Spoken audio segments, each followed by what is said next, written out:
Assalamualaikum warahmatullahi wabarakatuh. Saya Delia Nindi dari Kampus Politeknik Negeri Pontianak, jurusan Teknik Arsitektur, Prodi Arsitektur Bangunan Gedung kelas 2B. Kali ini saya ingin mempresentasikan hasil rancangan butik dari mata kuliah Studio Perancangan 1. Yang pertama ada studi literatur yang di dalamnya ada definisi, karakteristik, tujuan, jenis, fungsi, fasilitas, standar ruang, dan struktur organisasi atau pelaku dari butik. Definisi butik berasal dari bahasa Prancis yaitu butik. Dalam bahasa aslinya, butik berarti toko-toko kecil yang mencari popularitas. Butik merupakan gerai perbelanjaan kecil, terutama yang mengkhususkan diri dalam item busana yang elit dan fashionable yang dapat mencakup pakaian. Karakteristik butik ada 3 dan tujuannya ada 5. Jenis-jenis butik di sini ada butik mode, butik pengantin, butik vintage, butik mewah, butik konsep, butik gaya hidup, dan butik online. Kemudian fungsi butik adalah memberikan pengalaman berbelanja yang unik dan personal kepada pelanggan, membantu pelanggan menemukan pakaian yang sempurna untuk setiap kesempatannya. Kemudian fasilitas butik ada beberapa macam seperti lobi, ruang pameran, kasir, fitting room, toilet, serta parkir. Standar ruang butik ada 5, dan kemudian ini adalah struktur organisasi pelakunya. Kemudian ada studi kasus. Di sini ada 5 kasus yang dapat menjadi pembanding yang memiliki konsep dan desain yang berbeda pada setiap bangunan butiknya.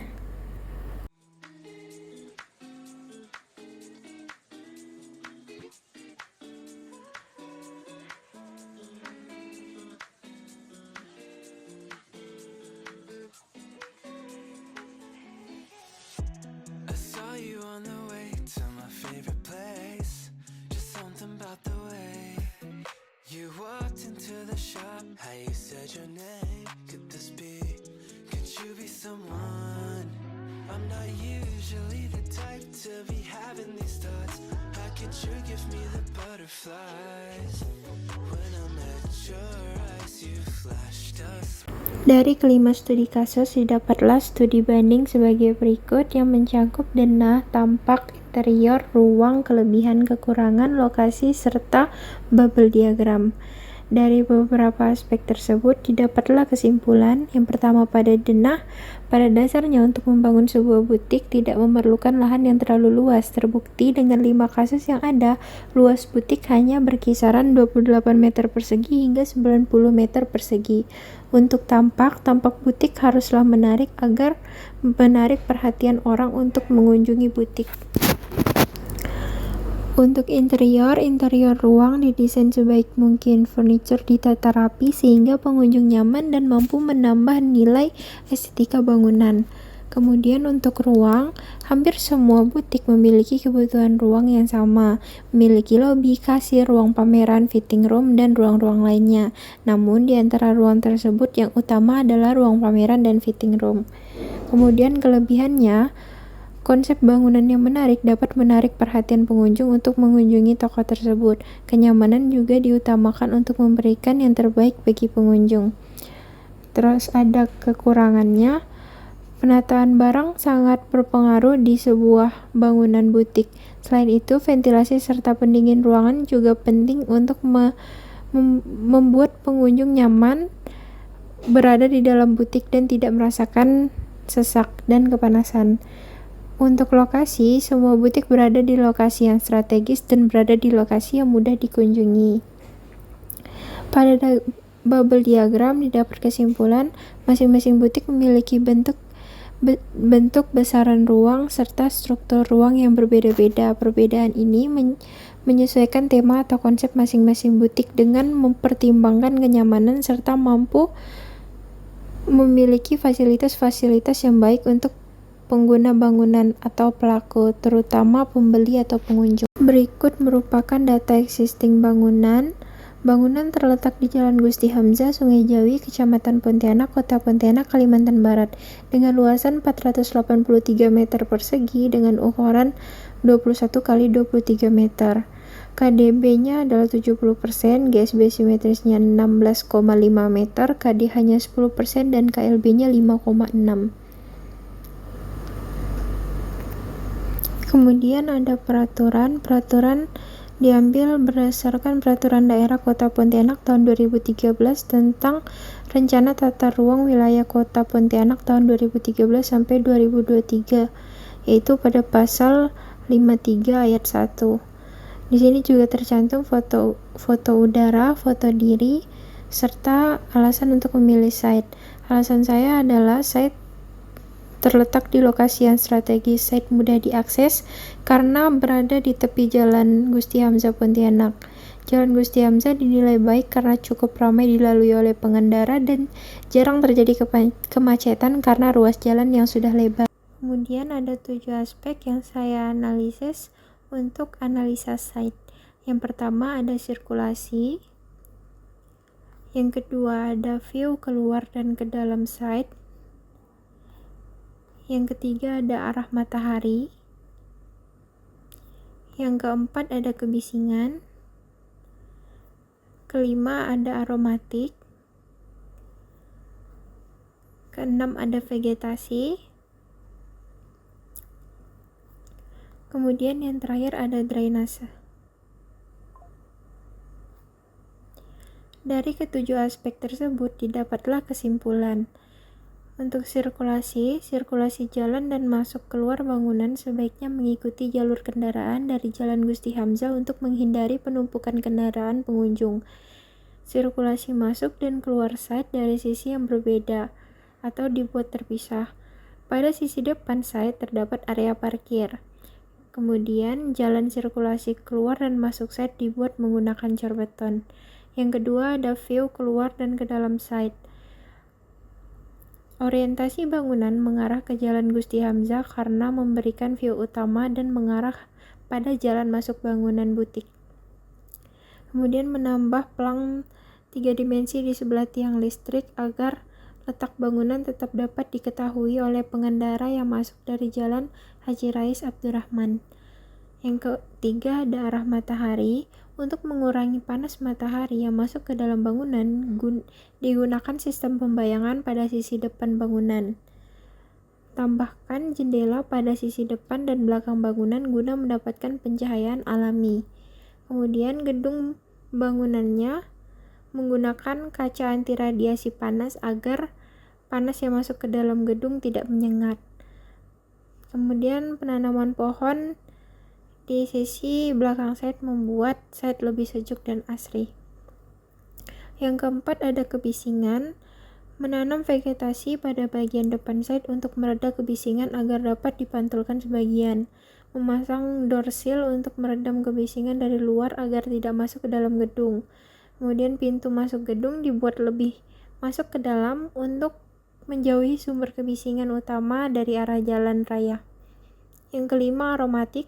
Sebaiknya selokan di sisi kiri site ditutup agar sampah-sampah tidak masuk ke selokan dan agar bau tak sedap tak keluar dari selokan.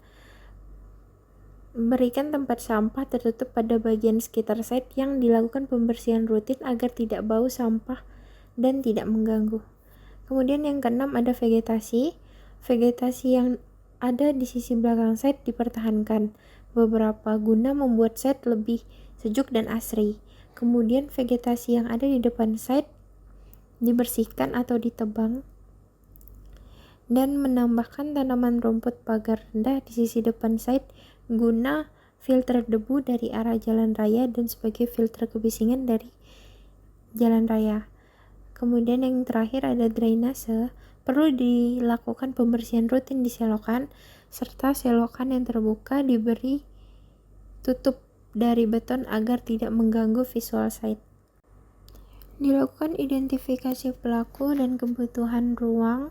Untuk butik ini ada 11 pelaku. Yang pertama ada owner, direktur, penjahit, desainer, karyawan marketing, karyawan butik, karyawan gudang, kasir, admin, satpam, serta pengunjung. Dari identifikasi pelaku tersebut didapatlah kebutuhan ruang sebanyak 12 ruangan Yang pertama ada parkiran, ruang direktur, ruang desainer, ruang karyawan, ruang produksi, ruang istirahat, toilet, ruang pameran, fitting room, pos satpam, entrance, serta gudang. Persyaratan ruangnya adalah sebagai berikut.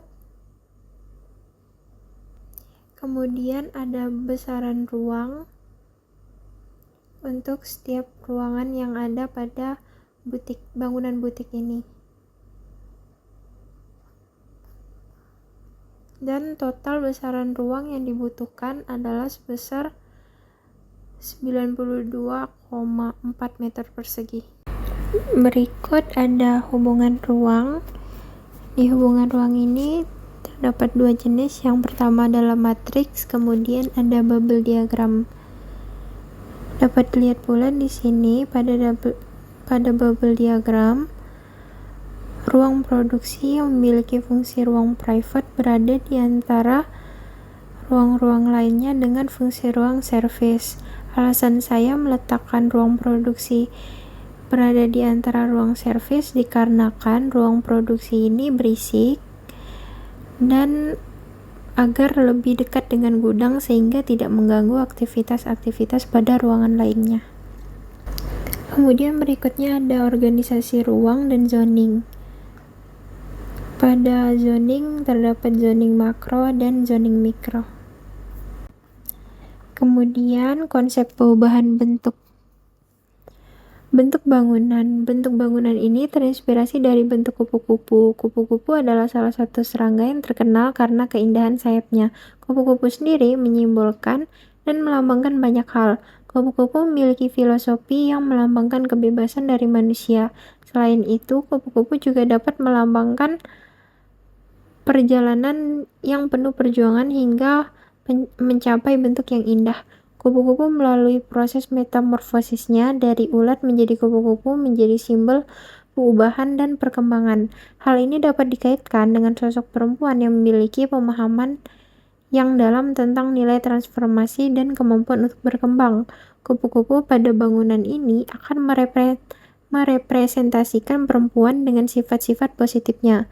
Perempuan memiliki sifat pengasih, penyayang, kesempurnaan, lemah lembut, dan kupu-kupu dapat dikaitkan dengan sifat perempuan tersebut karena memiliki keindahan secara visual. Berikut adalah bentuk bangunannya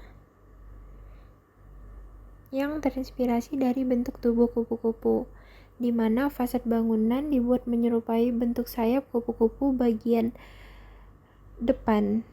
Kemudian arah masuk bangunan dibuat menyerupai bentuk tubuh kupu-kupu yang berbentuk seperti lonjong.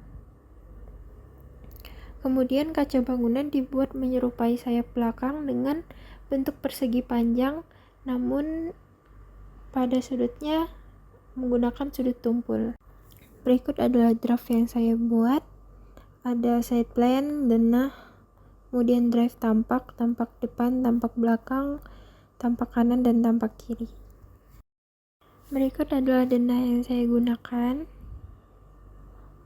Kemudian ini ada side plan dan situasi dari bangunan saya. Kemudian ada rencana pintu jendela dan ventilasinya, serta detail. Berikut adalah rencana atap. Saya menggunakan jenis kuda-kuda bowstring. Kemudian ada detail arsitektural. Ini adalah detail dari sistem pembayangan yang saya gunakan. Saya menggunakan sistem pembayangan dengan material perforated metal. Kemudian berikut adalah tampaknya. Tampak depan, tampak belakang, dan ini tampak kiri dan tampak kanan. Kemudian ada potongan, ini adalah potongan A, ini adalah potongan B, dan ini adalah potongan dengan bentuk 3 dimensi. Kemudian ini adalah gambar perspektif interior, ini adalah perspektif ruang pameran, ini adalah perspektif ruang pameran juga, tapi dari sudut pandang yang berbeda. Kemudian ini ada perspektif ruang desainer. dan ini adalah perspektif ruang istirahat. Kemudian ini adalah perspektif eksterior bangunan. I'm hoping that you'll stay a while. Oh, tell me what you came for. Honestly, I don't know if you'll stay or not.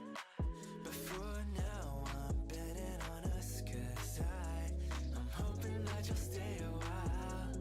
Tell me, won't you stay a while? Stay for a while. Can you stay a while?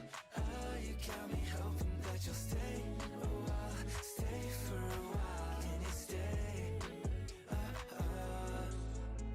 I had some plans, but I'm having second thoughts. You kept taking glances across the coffee shop. Maybe we could sit and just do nothing, but it's not like I mind. That's my favorite time.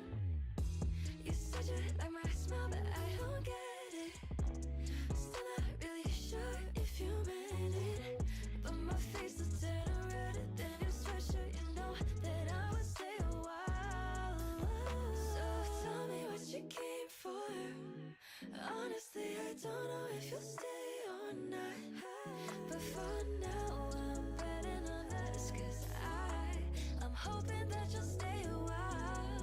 So tell me, won't you stay a while? Stay for a while. Can you stay a while?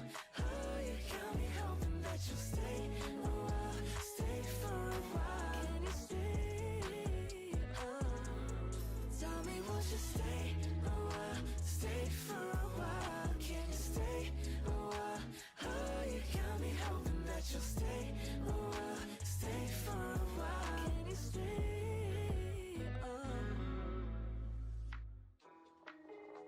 Have to go? I don't want to.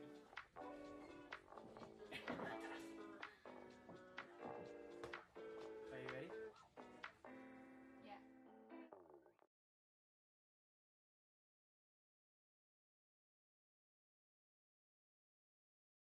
Baik, sekian presentasi dari saya. Atas kurangannya saya mohon maaf. Terima kasih atas perhatiannya.